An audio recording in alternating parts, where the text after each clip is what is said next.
Hello everyone, welcome to iExamB. Please do subscribe to the channel and press the bell icon.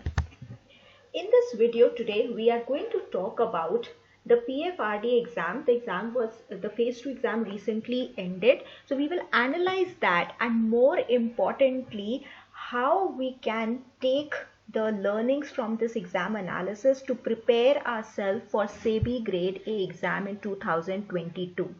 As you all know, that PFRD exam this year was an exact replica of the SEBI exam pattern, except for additional pension sector information. So apart from that, everything in PFRD was an exact replica of SEBI exam pattern.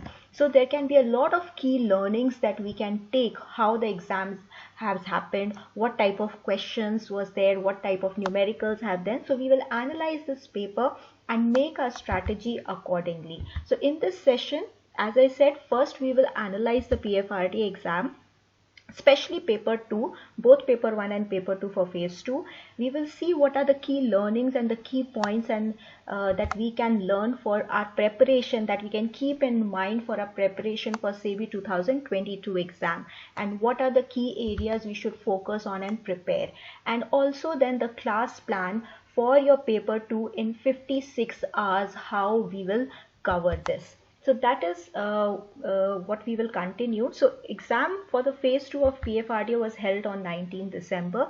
Just to recapitulate, the pattern exam was paper 1 and paper 2. Paper 1 was descriptive English, where you had to type with the help of a keyboard, consisting of 3 questions: essay, précis, and a reading comprehension.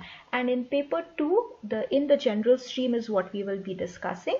There were multiple choice questions based on subjects of commerce, accountancy, management, finance, costing, companies at economics, and pension sector. For SEBI, we will not have the pension sector. Apart from that, everything is exactly the same. And even the distribution of weightage is same as in SEBI. In PFRDA also, 1/3 weightage is for paper 1 and 2/3 is for paper 2. So similarly, we will have in the SEBI exam also phase 2. Right? Why we are saying this? To give you an update on the notification which Sushil Ragde sir has given, last month itself, that the exam is likely to happen in the second or third week, and the most probable date is the 20th of February. And the phase 2 or the mains exam will happen 1 month after, around 20th of March. So it is around third week, and based on that it happens on usually on a Sunday, the most probable date is your 20th of February and 20th of March. So we don't have much time left. We only have exactly 2 months and less than 60 days to prepare for this exam, and that is exactly, don't waste any another minute. In case you have still not started, this is the right time to start your preparation for SEBI Grade A 2022 exam.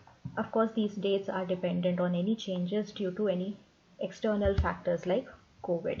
Before I move ahead, I would like to inform you about the Christmas offer that is running at iExamB during this week, so you can avail the benefits if required. Let's come to the analysis of PFRDA exam. First, we'll go to paper 1, which was the descriptive English paper. As I mentioned, there were 3 questions. The first being the essay. There were 3 essay topics that were given, and you had to write an essay on around 200 words. So not a very big essay, only 200 words essay was to be written on any one of the topics. The first topic was the pros and cons of trading and investing. So you had to analyze how is trading done and how is investing done. So very good topic overall for a good understanding of how persons should save and how they should help grow their money, how they should grow their money actually. The second topic was related to the effect of inflation on poor and marginalized section of the society. So the inflation has been increasing in our country for some time, and the RBI has been, but because the growth is also suffering, RBI has been keeping the repo rate stable from a very long time. But this inflation has been affecting or not affecting especially the poor or the marginalized section. That was an essay topic that you had to write. And the third topic was about the cultural heritage of India. So this last week before this exam, I think, if you will remember, the Durga Puja was recently added as the intangible cultural heritage of India. That is something you could have also talked about in this particular uh, essay. The next two questions were related to RC and Pressy. 40 marks was for RC and 30 for Pressy. There were different passages given for them. They were not same. The passages were different. For RC, you had to answer 5 questions, and the passage was talking about the declining female labor force in the Indian economy and its effects. And the passage that was given for Pressy related to cyber fraud and crime. The different phishing calls that you may get or messages that you may get for getting your financial information or critical information. So the Pressy passage was related to that aspect. Going into a little more elaborate discussion for paper 2, which is much more important. Why? Because this paper 2 comes in both the phases, right? So for SEBI also, in phase 1 also there is this paper 2 is same, and in phase 2 also this will be there, this paper, and in phase 2 it will have a 2/3 weightage also. So paper 2 is very critical, very important overall. So we are doing a detailed analysis, subject wise analysis for this.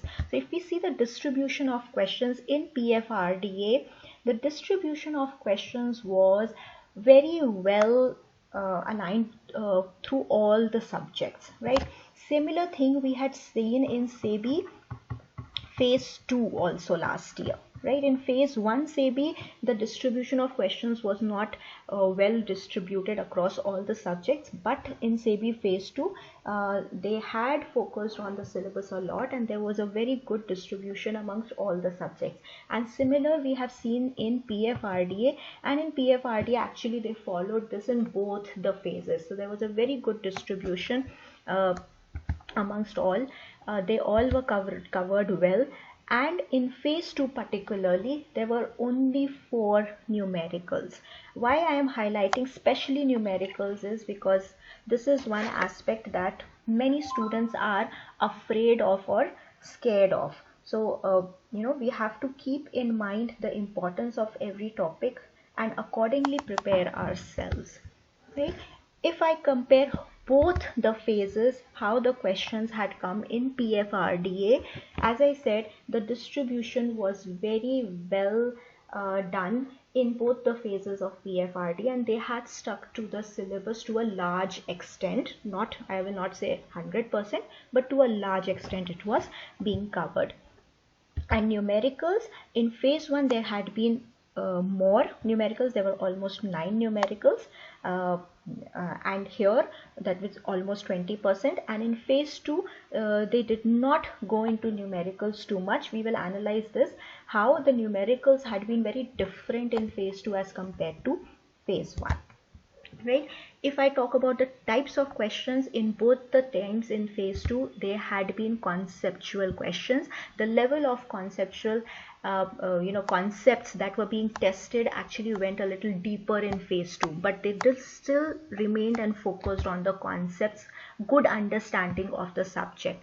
And numericals, as I was saying, they have been numericals, but we have to take them as one of the aspects of the exam and not just the only aspect for preparing while preparing for the exam. So we should give it as much importance as it should deserve.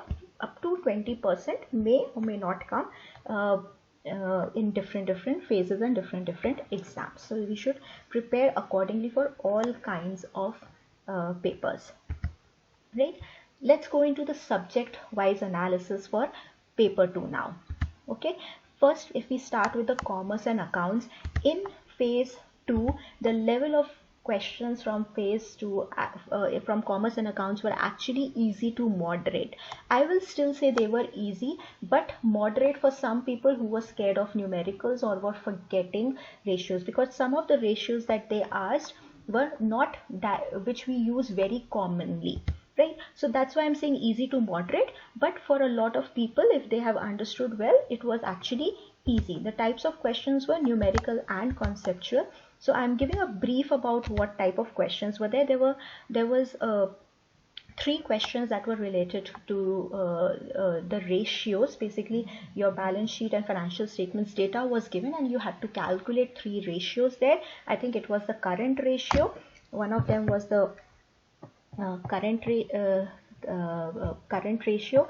One was the asset coverage ratio, and this was the ratio, I think, because of which many students, some of them would have stumbled about as it what is asset coverage ratio. Okay, so please, if you are not able to understand, or if you are not readily able to recall any particular ratio because we don't commonly use it, try to see what words are being used. Here we are talking about assets, so basically assets should be covering certain thing, and whenever any kind of coverage is being calculated, it is always in relation to debt, because that is an obligation for the company to repay. So if you were confused, you should try to think how one can calculate that. And I think one of the other ratios was ROCE. I hope you all have calculated ROCE and not ROE in this case.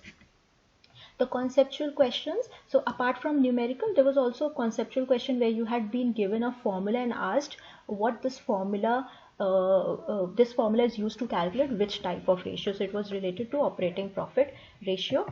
EBIT by sales was given. So this kind of questions also on ratios was also there. So good understanding of certain terms in the balance sheet. Very easy were asked related to current liability. So they were asked, which one of the following is not a current liability. So it was, a deferred tax liability was one of the options there. Then current investments, I had to identify the current, which of the following will fall in the current investments category. Then depreciation related conceptual question was there, that depreciation is calculated on what basis. So that was mentioned, and there was one conceptual similar type of question related to revenue recognition. So they did not go into too much depth. They were just checking your simple understanding of where these items go. So in phase 2, the entire focus actually been on the financial statements and financial statements analysis. As compared to phase 1, there also there was a good understanding required for cash flow. There were questions related to cash flow. They had asked 2-3 numericals in the accounts section in phase 1, but those numericals were not on ratios. Last time the questions were related to calculation of inventory and ESOP values and all. So this time they had touched on the different aspects, but everything from the syllabus. As I was telling you, I have not put up exact questions. If you want to practice and see what the previous year questions have been in PFRDA and similar exams, even SEBI, you can very easily do that for free on our website.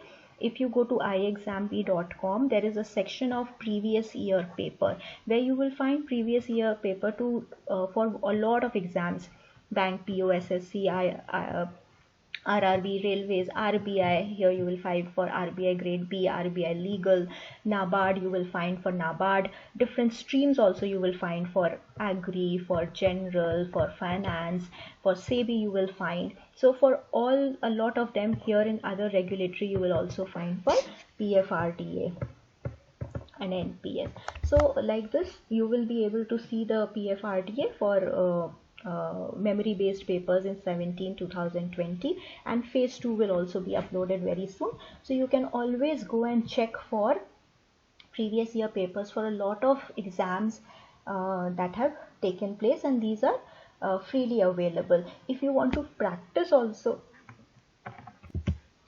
different kinds of mocks. There is a free mock test section also on the website. This is absolutely free, which you can attempt for a lot of exams. There are more than 1,000 mock tests that are being provided for various exams. For SEBI also, for PFRDA also, you can go and practice and see your current level of preparation. So moving ahead with the management was very easy, very direct and conceptual questions were asked. The questions related to simple understanding of which type of decisions is top management taking. There was in relation to definition or some points related to planning function of management that was there mentioned, and you had to choose some of the relevant option of what will be required in the planning function. There was a direct question related to paternalistic leadership. This question, paternalistic leadership related question, had come in RBI, I think in 2019 or 18, one of the years. So past year papers also help us a lot in seeing what type of aspects are being tested on. So this is very helpful, and this previous year analysis section, previous year paper section on our website can help you in that. Roles of manager has been a recurring topic in RBI, in SEBI, in NPS, and now in PFRDA. Okay, so sometimes there have been case study type of questions, sometimes there have been direct questions. This time in PFRDA they had asked a direct question related to the interpersonal role of a manager. Then there was a communication network related question that was asked here. When we're talking about network, it is like, is it a star network, is it a wheel network? That type of network is what I am talking about here. So there was a question in this, I think a similar this topic question they had asked in phase 1 also. Then HRD, career development and planning related, some definition was given and you had to identify the right word. That question was here. And one was the competence theory of motivation. So motivation and leadership styles is something they are always asking. However, they are asking less famous theories more, right? So now should your strategy change to start trying to read every possible theory? My suggestion will be first cover still the famous one, because that is something you should not miss any time, and then we can keep adding and knowing certain extra theories. If not, even a lot of words help in coming at the right point. So practice in management is a very important, like we say in quant, keep practicing to understand different types of questions. In reasoning, similarly in management, keep practicing different type of questions to come across more and more concepts. Moving on to finance was easy to moderate. Again, easy if you are well aware, financially aware. Moderate for those who are not reading too much news and not actually understanding news for what type of questions can be there. The types of questions was basic and mostly financial awareness related, right? And similar thing was seen in SEBI also, and similar thing was seen in phase 1 of PFRD also. It is more about financial awareness. Of course, the basic concepts are there. In addition to the basic concepts, they are also going into a lot of financial awareness aspects of the things. So giving one of the news, like in the month of November, RBI had come out with the detailed scheme of integrated ombudsman scheme. So they had asked which of it is not included in that. It excludes which of it. The answer was housing finance companies. Then they had asked about, this is a very important scheme that has been there since COVID breakout, okay, the emergency credit line. So who gives that? So we know that the government of India is giving, but on behalf of government of India, who actually executes that guarantee? So it is NCGTC. So that was the answer. Again, all of this is a lot of financial awareness. If, for example, if you are reading the BPedia, again, this is again a free GA weekly and monthly publication of iExamB BPedia, available both in Hindi and English on our website. If you go in this, we always keep adding learn along section, which is giving such static and conceptual information related to a news. And then there was a question related to sovereign gold bond. What is the price of gold that is considered? Okay, so it is actually the price of 999 purity gold for last previous three trading days. That price is taken as the price. Then derivative is a simple, a very recurring topic again, and the type of question that are coming on derivatives, I have seen the extent. Okay, either it is like very easy, not a derivative. This type of question I have seen in a lot of exams. They are giving the names of derivatives and trying to ask which one of them is not. Similar question was in there in either SEBI or PFRD or NPS. One of the exams they had asked a similar question. So the on this topic there are two extent of questions that come. One a very basic and very easy one, and the other which is mostly, you know, a detailed syllabus aspect, detailed aspect. Not, I wouldn't really say a very common aspect. So the second question was related to options, in which they had asked what is the term that is used to measure the time decay in an options. Okay, so options value decreases as the time. So we know that the price of an option premium has two values. There is an intrinsic value and then there is a time value, right? So when the time value keeps decreasing with time, what do we measure it with? So that the answer was theta. This they had asked. I will say they had gone into a lot of detail of this topic rather than asking simple questions, but they also gave you a very simple question on the other end. Then viability gap funding under PPP is provided by the government for the infra projects. For to what extent? The answer was 20%. This was again something offbeat that they have asked on Tobin tax. On what is it levied? So it's related to forex transactions. To avoid high volatility in the speculative transactions. So this Tobin tax was used. It is more there in US, not in India as of now. And there was one question related to income tax.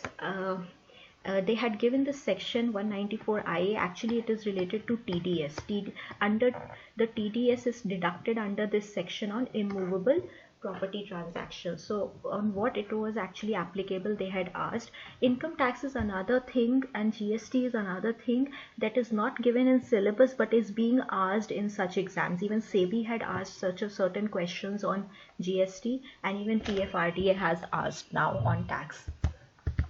Costing was very easy in PFRDA. It was only conceptual. No numericals was there, unlike phase 1 where there were numericals in the under costing. So here there were conceptual questions, and the conceptual questions were also, from the first aspect only. Like what is the scope of cost accounting, then cost accounting definition related one question was there, management accounting definition related one question was there, then Kaizen concept related question. This is a concept that is in lean manufacturing that we consist of, that you continuously keep improving your processes and operations.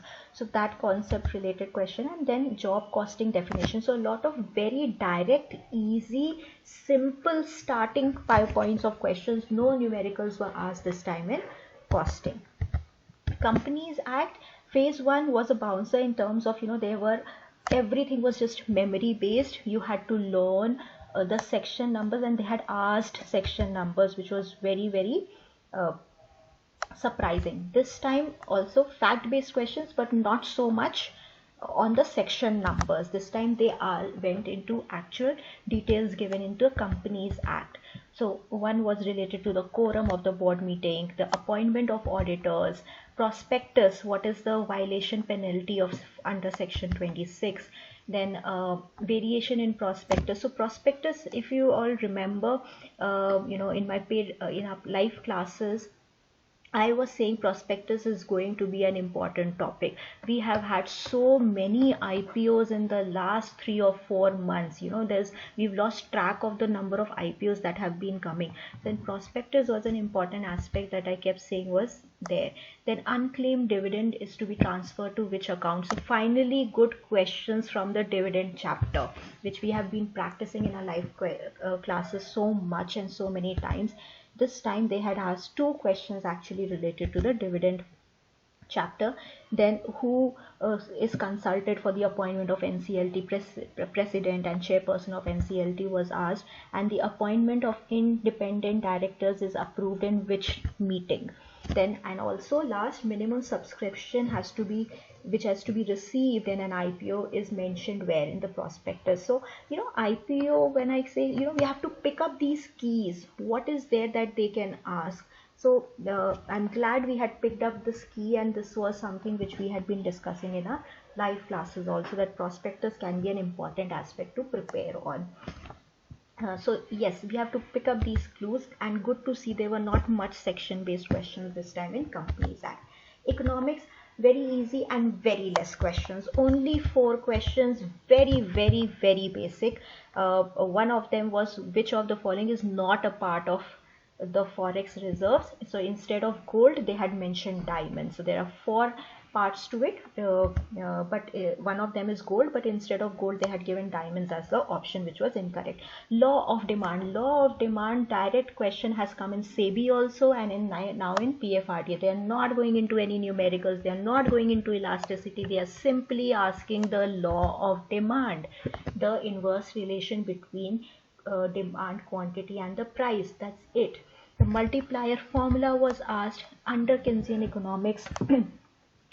What happens when there is a prolonged period of high unemployment? What is leads to a high period of unemployment? A direct conceptual question from the Keynesian economics was asked in economics. Pension sector was a little tricky. They had gone deeper into the concepts and I wouldn't even say concepts, they had gone deeper into the facts and knowledge, in terms of like they asked custodian charges being applicable on Atal Pension Yojana. Then what is the central government's contribution to NPS? This I could, maybe there was an increase been from 10% to 14%. It was in news, so maybe they have asked because of that. Then under ombudsman, what is the maximum compensation that can be awarded? So that was 10 lakh. Then EPS related questions also they had asked. There were 2 questions in fact from EPS 95 pension scheme. They had asked EPS pension scheme in phase 1 also. And again, this was another section question that they had asked, and we had discussed in the revision classes for pension that we should know the tax, because the way they have been focusing on tax elements, income tax elements, we should be aware of these things. And very glad to see that such a question came in the exam also. So this is the detailed analysis. Moving on to how to use this analysis for our preparation for SEBI grade A. That is what is more important for us right now, because the exam is just less than 2 months away now for us, right? So paper 2, what can we focus on? When we are talking about accounts and commerce, if you are starting your preparation, please do not miss understanding your concepts. Very important, because it helps you to solve different types of questions and eliminate options if at that time you are not able to recall things. Financial statements, both the preparation and analysis, is an important topic. Other important topic from the various accounting standards that they have mentioned, the more important aspects are inventory, depreciation and your cash flow. And when you are doing numericals, similarly on these topics you have to also practice your numericals, ratios, depreciation, inventory. ESOPs also is there, but that can come later. So this is when I'm saying focus areas. This should be absolutely clear, and then depending on the time available, you add on other points of the syllabus. When I'm going concepts in costing also concepts is very important, and some other important areas from numerical point of view and understanding point of view is break even, your PV ratio, your marginal costing aspect, and your standard costing. Also I will add here for numericals, even your standard costing will be important. In finance, generally it is a lot about financial awareness. So please do follow some financial daily. If you are not able to do that, please follow Bpedia thoroughly, because there you will get the news plus the conceptual understanding of certain terms that are important. That is very, very important. And then also cover the syllabus based topics and have a generic understanding. Please, this is a generic understanding with some important sections of the IT. When I'm saying IT, not in information, I'm talking about the income tax and GST rules. This is something additional. Be aware of them. Companies Act, you will have to remember certain sections, remember certain timelines, and key penalties. And certain important topic is auditors has been recurrently being asked, directors related, independent directors especially, and your dividend topic are very, very important. And now also prospectus, given the importance of the number of IPOs that are coming in the country right now. In economics, directly they are asking questions from the syllabus, and core economics topics are repeated, which are being repeated again and again, are the law of demand and the money related, money multiplier, monetary aggregates, those related topics they are asking again and again. And macroeconomic concepts focus they are asking, they are not going into any too much awareness kind of questions here. In management, again, understand the different definitions well and focus on the management functions, the roles of the managers, a very, very important topic. Apart from that, your leadership styles and your motivation theories is something again you can focus. And as I was saying, then also keep practicing to remember and be able to identify, because many times the questions in management are not direct. Many times they are very direct, and sometimes they are case study type or questions. So what now? We are ready, we are prepared, we have done this analysis and updated and added things. So what have we done? We have added more numerical based tests in different sections of the SEBI course. We have strengthened the financial awareness. We were already doing this. We are also adding tests on a fortnightly basis based on the news that is happening and what the related concepts can be. It's not just the news, but related concepts are being tested on a fortnightly basis through quizzes that are being done, and also live classes are held to discuss these things, which can help you in the peripheral conceptual questions understanding. We have added content already available. PFRDA exam also, this was already available. This has been added to SEBI. Taxation related content has been added, and we of course do live classes. We continue to do our live classes to discuss and strengthen your concepts. The latest addition to this is we have a new faculty for finance with us now. Ms. Shikha Malhotra. She has more than 11 years of experience. She's worked in SBI before and left as a deputy manager. She's MCOM and MPhil qualified, also cleared FRM and CFA, NET JRF in commerce and finance, and she has also cleared JIB and CIB exams. So a lot of experience, lot of knowledge, and a very, very good and easy teacher to understand. She has recently joined us, so this is a new faculty with iExamB who will be also taking classes and making content for the SEBI exam. We have also started our classes, the 56 hours class plan to cover the entire paper 2 syllabus. So this is a glimpse of all the classes that are being held as per topics over the next 1.5 months. This have already started from 14th of December and will continue till the 9th of February to cover all your aspects and topics related to paper 2. Repeating again, the best faculty, the expert faculty for all your exam related topics is available at iExamB. You can find all the details on our website also related to our faculty. If you want to avail of any of these benefits, even the Christmas offer is running now. So thanks everybody for joining on. Please don't forget to subscribe to the channel and press the bell icon.